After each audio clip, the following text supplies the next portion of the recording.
Bonjour, je suis Marie-Pierre de la cuisine de Mappy. Je suis cuisinière, mais je suis aussi coach en cuisine organisée, saine et gourmande. Ce matin, je veux te partager ma recette de terrine de poisson. C'est intéressant pour moi de te partager cette recette parce qu'en fait, elle va illustrer plusieurs thèmes de ma façon de travailler. D'abord, tu vas gagner du temps en la préparant. Tu vas cuisiner quelque chose de gourmand. Et tu vas voir que tu peux transformer cette recette en différents plats une fois que tu as la recette de base. Ça, c'est un petit peu ce que j'aime partager dans mon programme libre de cuisiner ou si tu viens chez moi pour faire un coaching autour de la créativité ou de l'organisation ou des épices ou voilà, ce qui t'intéresse à toi pour améliorer ta cuisine, ta façon de faire. Alors, bref, ceci étant dit, revenons-en à notre terrine de poisson. Eh bien, pour cette terrine de poisson, on va utiliser du cabillaud frais, bien sûr. On va utiliser de la truite fumée bio. Alors ça, vous pouvez, c'est facultatif. Moi, j'aime bien en mettre un petit peu dans mes terrines de poisson. Ça va apporter une petite saveur en plus. Ensuite, on va utiliser des œufs. Alors, en termes de quantité, le cabillaud, il y en a à peu près 400 grammes. Des œufs, du coup, il vous en faut 5, des œufs frais de producteur. Et puis, on va utiliser de la crème. Donc, ça, c'est de la crème liquide locale. Chez nous, en Ardèche, voilà. Donc là, il en faut environ 40 centilitres. Et puis, on va utiliser des herbes pour parfumer. Donc ça, c'est le côté... j'avais préparé de l'aneth. Je vous montre. Ça, c'est quelque chose que je fais tout le temps. Je prépare des herbes fraîches à l'avance dès que je les achète. Je les conserve dans une boîte hermétique avec du sopalin un petit peu mouillé. Et à côté de ça, je m'en prépare des petits bols. Comme ça, je n'ai plus qu'à piocher. Je vous montre.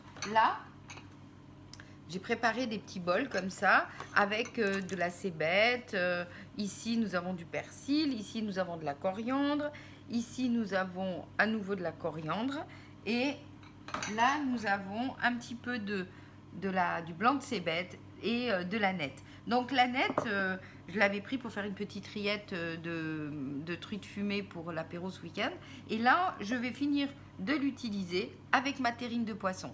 Donc, tout ça, ça va aller très vite. Je vais simplement mixer tout. Je ne vous montrerai pas, mais je vous explique. Je mixe mon poisson avec les œufs, avec la crème, avec l'aneth et un petit peu de cébette pour rajouter du goût. On pourrait aussi mettre un petit peu d'ail pour corser la saveur. Donc voilà, ça, je mixe tout ça dans mon robot très simplement et ensuite je mets au four dans un moule à cake que j'ai bien chemisé à l'avance pour pas que ça attache et que je vais faire cuire en fait à 180 chaleur tournante parce que vous êtes nombreux à me demander si c'est chaleur tournante ou pas. Donc chaleur tournante et pendant environ 45 minutes jusqu'à ce que votre terrine soit bien ferme. Alors, ce que je veux vous partager, c'est pas tant la recette, mais c'est plus la méthode. Une fois que vous avez fait ça, vous avez la recette de base, c'est-à-dire pour 400 grammes de matière, de protéines, de poisson par exemple, mais aussi de volaille. Moi, je le fais souvent avec des blancs de poulet. Pour 400 grammes, vous avez besoin de 5 œufs et ensuite, vous avez besoin de 40 centilitres de crème liquide.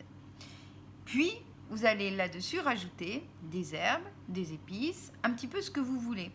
On aurait très bien pu faire une terrine de poisson un peu à l'espagnol. Pourquoi à l'espagnol? Parce que si à la place du saumon, de la truite fumée, je rajoute des tranches fines de chorizo et que à la place de l'aneth, je rajoute un petit peu d'ail, un petit peu de safran, eh bien, je vais avoir quelque chose qui va être beaucoup plus orienté vers l'Espagne.